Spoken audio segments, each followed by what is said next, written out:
palestra. Então vamos fechando os nossos olhos, calmando os nossos pensamentos e agradecendo a Deus mais uma oportunidade de estarmos aqui, de ouvirmos a palavra do Cristo, que a gente consiga levar esses ensinamentos para o nosso dia a dia, nos tornando pessoas melhores e dividindo esse conhecimento com as pessoas que nos rodeiam. Fazendo uma vibração especial para o nosso amigo Fábio, que vai proferir o Evangelho nesta noite.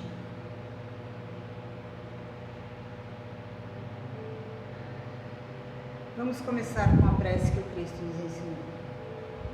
Pai nosso que estais no céu, santificado seja o vosso nome. Venha a nós o vosso reino. Seja feita a vossa vontade, assim na terra como no céu. O pão nosso de cada dia nos dai hoje. Perdoai as nossas dívidas, assim como nós perdoamos a todos os nossos devedores. E não nos deixeis cair em tentações, mas livrai-nos de todo mal. Que assim seja, graças a Deus, graças a Jesus.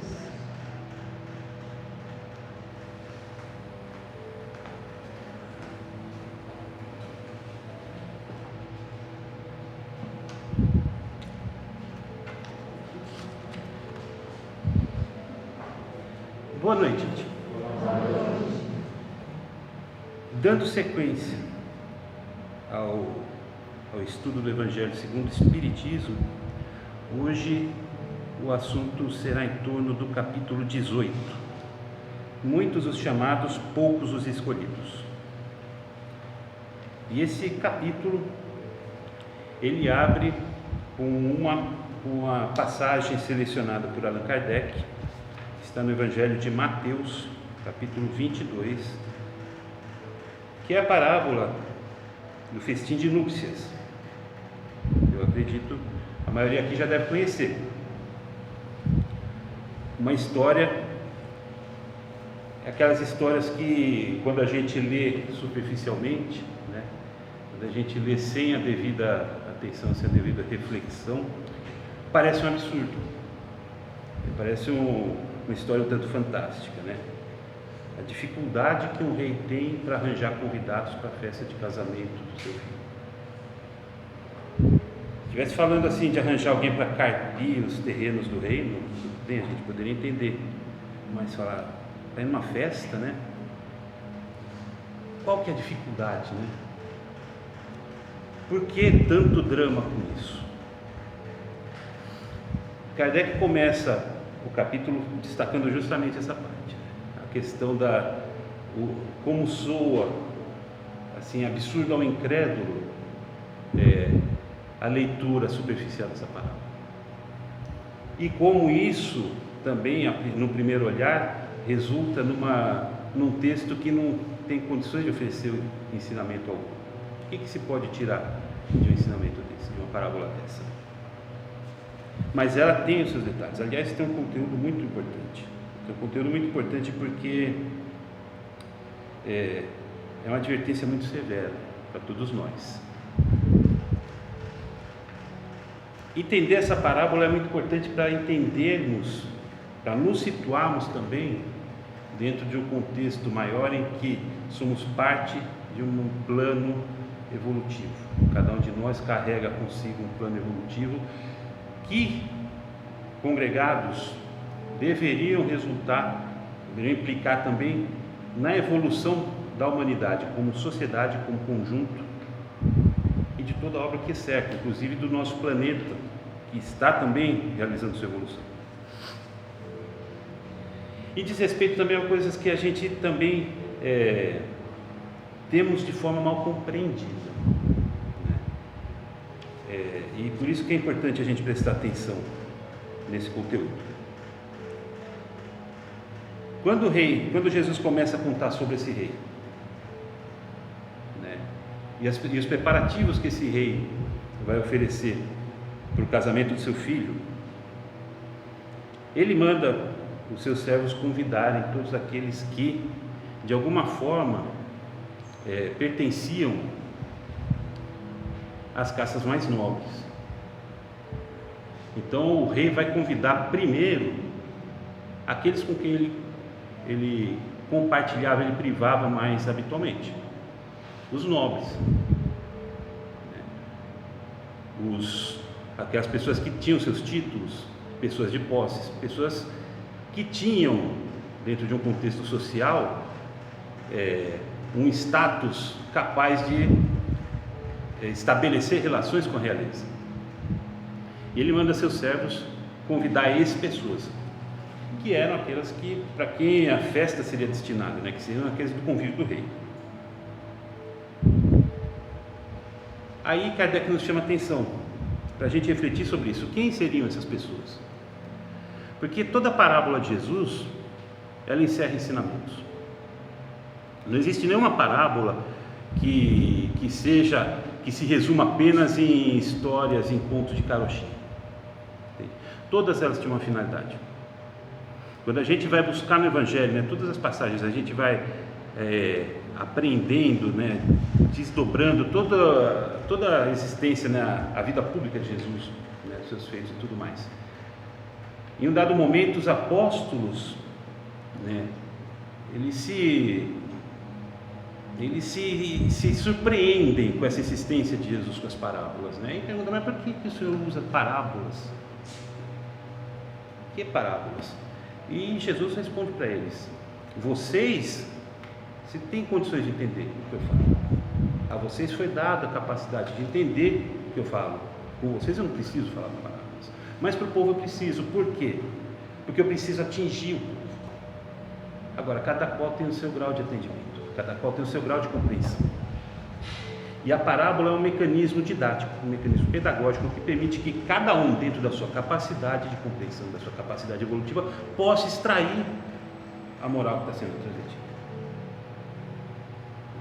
A gente pode não entender os detalhes, as sutilezas do texto, que alguém mais ilustrado, que alguém mais estudioso pode aprender, mas a essência a gente consegue aprender.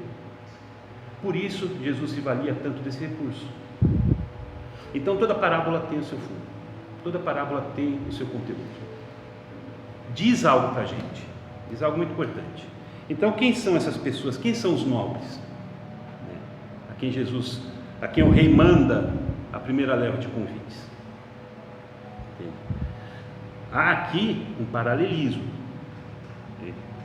A gente está comparando a parábola, a situação retratada na parábola, ela também retrata a situação que se vivia na época do Cristo, onde Jesus, que pregava na Judéia, Jesus que era judeu, entende? Os judeus, que eram o povo escolhido, reputavam-se o povo escolhido de Deus, o povo que fez aliança com Deus, certo? O povo que trouxe a ideia do Deus único, e que por isso tinha a sensação de superioridade de ser o povo escolhido, de integrar aqueles que tinham sido pessoalmente selecionados por Deus para realizar o seu trabalho aqui na terra. Então, esses primeiros nobres, a primeira leva dos convites, são direcionados aos judeus. E se a gente está fazendo essa analogia, quem que é o rei? Quem seria o rei na parábola? Seria o rei celestial, talvez. Vou fazer analogia. Então é Deus convidando, através dos seus santos, dos seus apóstolos, aí cada filosofia pode usar o termo que quiser, a levar a sua mensagem, a convidar aqueles a segui-lo. Então daí a gente já começa a tirar alguns conceitos, a gente já começa a visualizar algumas coisas. O que é o festim? O que é essa festa de bodas? O que a gente poderia entender pelo significado das festas de bodas nessa parábola? Se a gente está falando de uma situação, então, que diz respeito ao quê? Ao chamado do Espírito. Ao chamado do Espírito para quê? Para realizar a sua evolução, para realizar o seu progresso, para realizar a finalidade para a qual ele foi criado. porque não tem nenhum espírito criado nesse universo que não tenha como destinação a perfeição. Então todos nós estamos destinados a atingir essa perfeição através da realização desse processo evolutivo, que cada um de nós tem o seu. A nossa programação reencarnatória é parte atuante, é parte incisiva, especial e imprescindível desse processo. Então Deus está chamando aqueles para segui-lo. E ele foi direto em quem? Primeiro nos judeus. Por quê? Porque já era um povo com um princípio de espiritualidade mais desenvolvido. Desde Moisés, né, quando eles estabelecem a arca, os 10 mandamentos, e passam a viver em função daquelas leis, né, comandadas por Moisés, eles transformam a sua relação com a espiritualidade. Então é um povo que já tem um rudimento espiritual mais desenvolvido. Comparado com os outros povos que viviam naquele mesmo tempo, eles eram muito mais avançados no sentido espiritual. Talvez a gente possa encontrar alguma coisa também fora daquela região, na Ásia, né? A gente também encontra, já naquela época já existia, mas era algo muito excepcional. Estou falando daquela região de Jesus, onde Jesus vivia, né, na Judéia, no Oriente Médio, né, hoje em dia. Então, era um povo que deveria ter sido o alicerce desse trabalho divino de difusão da mensagem. O próprio Jesus, mais uma vez, ele recomendou isso. Ide, não aos gentios, mas vá às ovelhas perdidas da casa de Israel. Por quê? Porque eles já tinham a base. Em tese, deveria ser mais fácil trazê-los para o aprisco, fazê-los ver, entender o processo, os mecanismos pelos quais funcionam as leis divinas de evolução, e trazê-los junto para coparticiparem da implantação desse processo na sociedade, no mundo. Mas aí o que aconteceu com esses nobres? Todos eles recusaram o convite. Uns mandaram dizer que tinham que cuidar da casa do campo, tinha um negócio, reunião importante. Todos deram desculpas para não aceitar. E isso soa muito peculiar para os nossos ouvidos, né? Dá desculpa, porque é algo que a gente continua fazendo até hoje. Quando a gente começa a mergulhar, a compreender com mais profundidade, com mais exatidão o Evangelho, né, a gente vê em várias passagens, não é uma só, são várias passagens, em que nos é dado de forma bem clara, entende? Não é possível servir a Deus e a Mamon. A gente não pode conjugar a vontade de evoluir, de crescer espiritualmente, com a manutenção dos prazeres mundanos. Não dá. É uma escolha, e essa escolha exige de nós uma tomada de posição definitiva. Só que essa tomada de posição definitiva dói. Dói no nosso conformismo, dói nas nossas escolhas, nos nossos gostos. Então a gente tergiversa, a gente arranja desculpas. Mas não é uma novidade, isso daí já estava acontecendo naquela época. Jesus contou isso na parábola, que era exatamente essa situação. Então, os nobres, a gente não quer, não dá para ir. Entende? E o rei se enfureceu com isso, afinal de contas é o casamento do filho dele. Então, faz o seguinte, já que eles não vão vir, vai para a rua, convide todo mundo que vocês virem pela rua, todos, sem exceção. Enche esse salão de gente, não importa quem. E aí eles vão e chamam todo mundo. E aí o salão está cheio na festa. O salão está cheio de gente. Gente de todas as matizes. Devia ter mendigos, devia ter doentes, devia ter publicanos, devia ter todo tipo de gente que estava lá presente. Atenderam o chamado, foram até a festa. E aí o que acontece? O rei está satisfeito, porque está todo mundo lá. Até que ele bate os olhos em uma mesa lá no cantinho do salão, e tem um sujeito que está lá sem o veste nupcial, que era um dos costumes daquela época, né? O casamento exigia a pessoa trajar-se, tinha todas aquela ritualística, né, da cultura da época. A pessoa estava sem o traje, apareceu na festa sem o traje. E o rei se surpreendeu com aquilo, de forma negativa.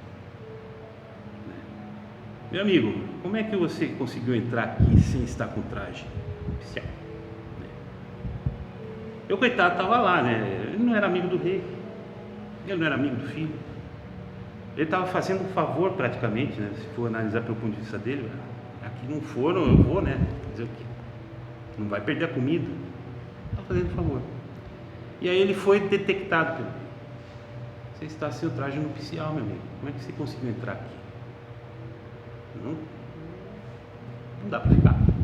E aí ele é posto para fora. Mas não é que ele é posto para fora. O rei lhe disse à sua gente: atai as mãos e os pés e lançai-o nas trevas exteriores. Aí é que haverá prantos e ranger de dentes, porquanto muitos há chamados, mas poucos escolhidos. Não foi algo muito bonito de se ver essa retirada, né? E o que a gente pode tirar daqui? Kardec desenvolve muito esse capítulo. Desenvolve muito porque ele vem solucionar coisas que a gente tem mal compreendidas até hoje, sabe? É muito comum a gente deixar de se empenhar no nosso processo evolutivo, a gente tergiversar, né? A gente enrolar com a barriga, né? Por quê? Porque a gente sabe, pelo menos a gente tem a informação de que somos espíritos mortais, de que o progresso irá se realizar um dia de qualquer forma, porque é a única pré-determinação que existe na nossa existência é chegarmos à perfeição, atingirmos esse estado. Então, se nós temos todo o tempo do mundo para atingir isso, e se isso é algo inevitável de se atingir, a gente vai chegar um dia.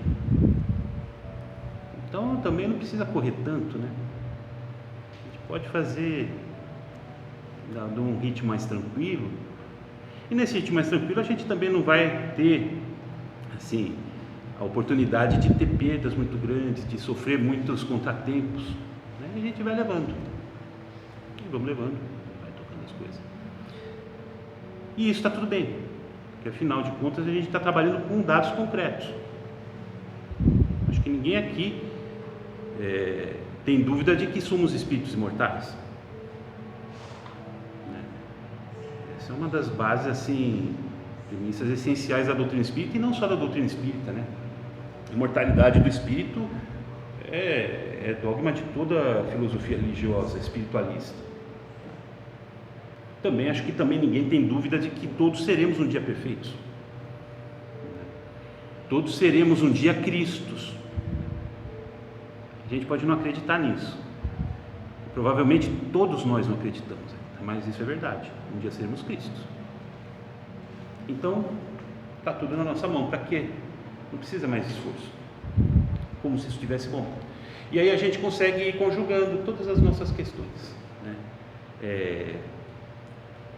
A vontade de crescer, o desejo de crescer, né? O desejo de evoluir, e também a nossa comodidade, porque afinal de contas a gente tá bom onde a gente está. E não é assim, não é assim. É isso que Kardec vem nos advertir nesse capítulo. Não é assim. Até porque, preste atenção como é interessante isso aqui: muitos há chamados, mas poucos escolhidos. Que chamado é esse? Que chamado a gente está falando? É qualquer chamado? Não é. É um chamado muito importante, porque ele foi feito no âmbito, vamos ver, do momento mais íntimo e feliz do rei, daquele que na parábola representa o nosso Pai Criador, que traz o seu Filho Jesus Cristo no meio de nós, para iluminar as nossas consciências, oferecendo esse festim, né? Que também a gente pode completar com outra passagem que tem na parábola da Samaritana, né? Da fonte viva eterna. Vida eterna, então. Esse festim da vida eterna, da vida verdadeira, né? Está sendo oferecido. Mas não são todos filhos de Deus? Não são todos filhos de Deus e não são por isso todos destinados a esse festim? Depende. Será que, se a gente pensasse assim, então Jesus não teria colocado na parábola todos são chamados? O chamado não é para todos, porque tem gente que ainda não tem a mínima condição de ouvir esse chamado. Começa por aí. Tem gente que está no estágio ainda evolutivo tão primário, tão inicial, que não tem capacidade de perceber esse chamado. O chamado não é para esses ainda. Esses ainda estão no estágio, eles ainda vão crescer, eles ainda vão viver experiências que vão desenvolver a sua razão, a sua lógica e a sua moral, para poderem então estar em condições de chegar lá. Eles ainda estão começando a jornada, para eles não. Temos espíritos, e a gente sabe disso, que conscientemente se recusam a aceitar o Evangelho do Cristo, se recusam a aceitar Jesus como o governador do planeta, o espírito mais excelso que nós temos na nossa humanidade. Tem espíritos que são assim. Estão errados? Não estão. Eles têm livre-arbítrio, eles têm inteligência, está dentro da capacidade e da possibilidade deles decidirem dessa forma. Então o chamado não é para eles agora, eles não querem, então eles estão bloqueados a isso. No momento certo vai chegar. Por enquanto deixa eles viverem as experiências deles, não é para eles. Agora, a grande maioria de nós já despertou intimamente para essa necessidade de dar atenção para o Espírito. É para esses que o chamado é feito, constantemente. Então a gente está nessa. O chamado é para nós. Mas basta ser chamado? Não. Jesus fala na parábola, são muitos chamados, mas poucos os escolhidos. E por que são poucos os escolhidos? Por que a parábola termina dessa forma? Concluindo em cima do coitado do infeliz que foi sem a roupa da veste nupcial. O que falta entre aquele que é chamado e aquele que é escolhido? Qual que é a diferença? Aí a gente começa a trabalhar com outras informações também. Já estamos convivendo, isso a gente vem batendo, fala toda hora, há mais de 2000 anos com o Evangelho do Cristo. Para o Espírito, 2000 anos é um relâmpago, óbvio. A gente não está falando do ponto da perspectiva da imortalidade, mas do homem encarnado, que é o nosso caso. A gente está aqui encarnação após encarnação, 2000 anos já carregando o Evangelho nas costas. Entende? Quanto que a gente poderia dizer que implementamos esse Evangelho na nossa vida? Numa porcentagem, eu consigo viver 25% do Evangelho. Eu estou em 18%. A gente não tem como precisar isso. Mas a gente pode ter uma ideia, tirando o exemplo da sociedade que a gente vive. Porque é curioso isso, né? A gente sabe que a lei que rege o macro rege o micro. O micro está dentro do macro, então são as mesmas leis e as mesmas características, as mesmas qualidades. É uma sintonia, é parte do todo. Quer dizer, nós somos parte dessa sociedade em que a gente está vivendo. Essa sociedade, que é composta, na maioria dos seus espíritos, por pessoas que já tiveram um despertar. Estou falando de despertar. Não estou falando daqueles outros que ainda não querem, são renitentes, eu não quero isso aqui não é para mim. A gente já pensa assim, não, é o espírito que sobrevive, é o espírito que deve ter a minha atenção. Tá? A maioria da nossa sociedade encarnada tem essa compreensão. Tá? Em tese, então, deveria estar lutando para viver, implantar esse Evangelho. Mas a gente olha a nossa sociedade hoje. O que a gente vê de Evangelho lá fora?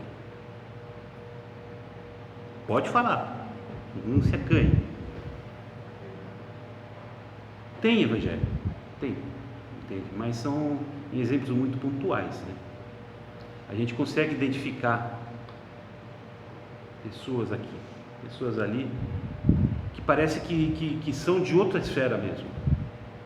Tamanha a serenidade, a confiança e a fé com que vive. E a operosidade. porque são pessoas que fazem. Agora, são poucas. Elas não conseguem fazer para o mundo inteiro. Então a gente tem fome? Tem. Tem pessoas que se ocupam de tentar aliviar essa fome? Tem. Mas são poucas. Então a gente continua tendo fome no mundo. A gente tem pessoas que são extremamente tolerantes, que ouvem, que buscam viver a sua vida sempre olhando através do próximo, né? Mas são poucas. Infelizmente elas não conseguem dar conta do mundo. Então nosso mundo, nossa sociedade hoje é essa sociedade intolerante, irada, odiosa, impaciente, apesar dos exemplos, né? A gente tem os exemplos, mas ainda existem, mas são poucos. Então a gente vê e fala, não tem evangelho ainda em viver isso em prática. E não estou falando da questão de falar assim, o evangelho integral, não, isso a gente estaria no mundo perfeito, mas falando a base de buscar o começo, não vem. Se a sociedade lá fora é assim, nós somos parte dessa sociedade, fecha o círculo. Entende? Então como é que a gente espera sair da condição de chamados para de escolhidos? Não vai ser por acaso, também não vai ser por força do tempo, decurso de prazo, né? Antigamente tinha essa figura de decurso de prazo, espera o prazo acabar e lá na frente se resolve sozinho. Não vai ser assim. Entende? Exige ação, só que exige uma ação sincera. Por isso que são poucos os escolhidos. Quantos de nós estão dispostos a abrir mão da satisfação dos sentidos que a Terra oferece para viver uma vida espiritualizada, de fato? É aí que está a chave do problema. A gente tem um convite para esse festim na mão, entende? Mas a gente não consegue se preparar para a festa. É por falta de conhecimento? Não é. Acho que nenhum de nós aqui pode falar, alegar ignorância em defesa própria. Poxa, não estou nem falando assim da bagagem espiritual que nós já temos, né? Mas a gente vem toda semana aqui só para ouvir o evangelho, né? Pelo menos, né? Alguma coisa tem que entrar na cabeça, mas entrar, transmitir e repassar. Está faltando completar o circuito. E a gente não vai conseguir sair desse marasmo se não mudar essa chave. A parábola indica 3 tipos de pessoas, se a gente fosse estudar, se a gente fosse destrinchar, né? Os que não são chamados, esses estão numa categoria própria, eles ainda têm um momento próprio deles, a hora vai chegar para eles. Aqueles que já têm condições e aqueles que já receberam e estão vivendo o convite. Entende? Onde que a gente pretende se enquadrar? Essa é a questão que está se colocando para nós. Em qual situação, em qual desses grupos a gente pretende se inserir? O que falta para a gente realizar isso? Ou mais, quantas semanas, quantos meses, anos e décadas a gente vai precisar, a gente vai continuar se reunindo aqui para estudar o Evangelho, para ouvir palestras, para realizar estudos e continuar sempre no mesmo ciclo, continuar como um mero chamado, não escolhido. As coisas não acontecem de forma automática, as coisas não acontecem por força do Espírito Santo. Aquela história do chamado não funciona aqui também, não da forma como a gente entende. A gente quer o universo vai conspirar ao nosso favor? Não vai. Ele conspira para quem trabalha. O progresso vem para quem trabalha. A evolução vem para quem busca. Mas precisa agir. A gente não tem feito isso. Daí a importância cada vez maior que o tema desse capítulo 18 oferece para a gente.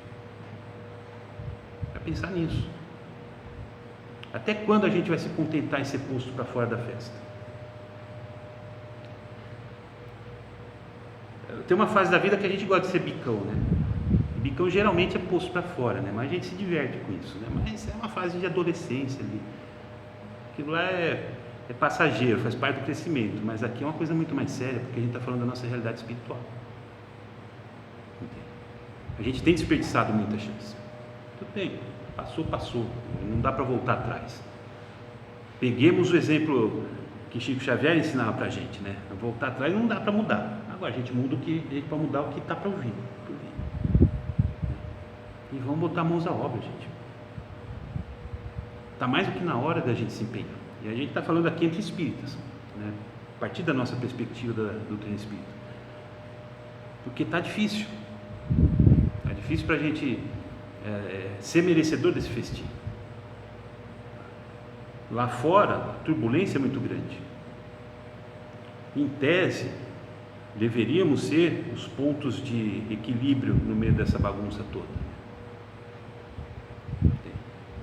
E podem acreditar, um ponto de equilíbrio tem muito mais força e poder do que 1000 pontos de desequilíbrio em torno. A gente precisa dar o nosso contributo.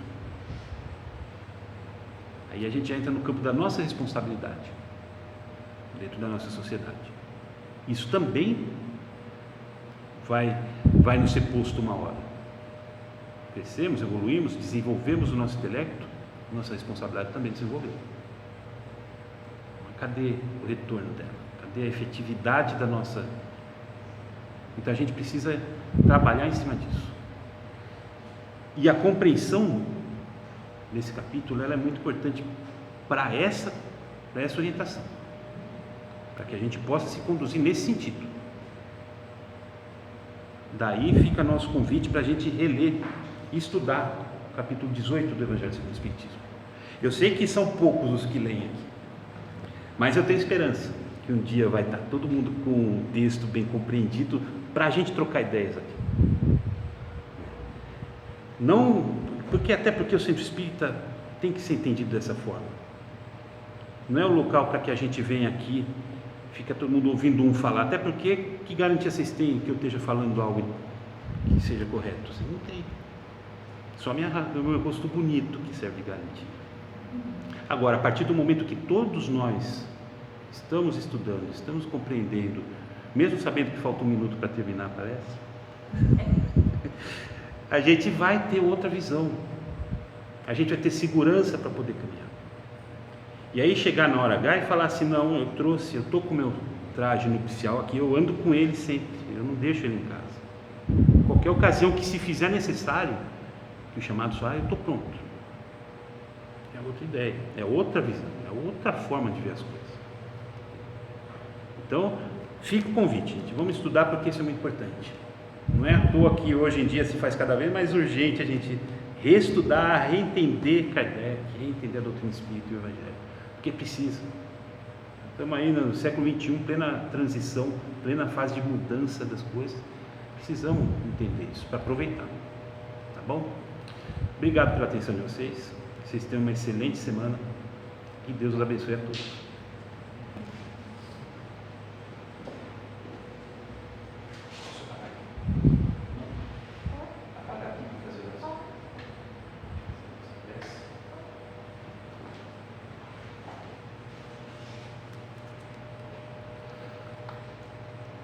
Então agora a gente leva o nosso pensamento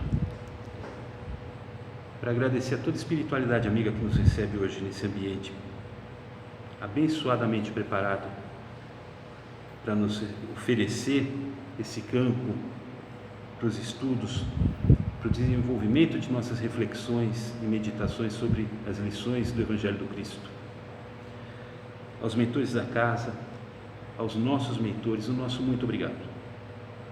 E levando mais o pensamento, a gente vai buscar o nosso irmão maior, o nosso Mestre Jesus Cristo, a razão pela qual estamos aqui reunidos hoje, para agradecer profundamente pelo seu amor, pela sua misericórdia, pela sua dedicação para conosco, pelo seu Evangelho bendito, pelos exemplos que nos legou e pela orientação permanente que nos oferece, como um farol em nosso horizonte, a nos conduzir, a nos ensinar o caminho correto e a nos infundir fé e confiança mesmo diante dos tropeços, mesmo diante dos obstáculos desse mundo. Que suas bênçãos, Mestre, nos envolvam e nos protejam a todos aqui presentes. Que cada coração possa sair fortalecido na sua fé, na sua força e na sua serenidade.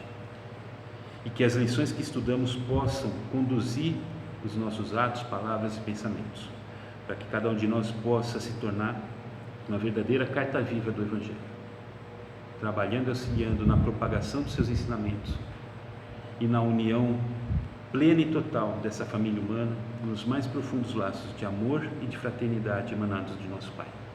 Que assim seja, graças a Deus e graças a Ti, Jesus.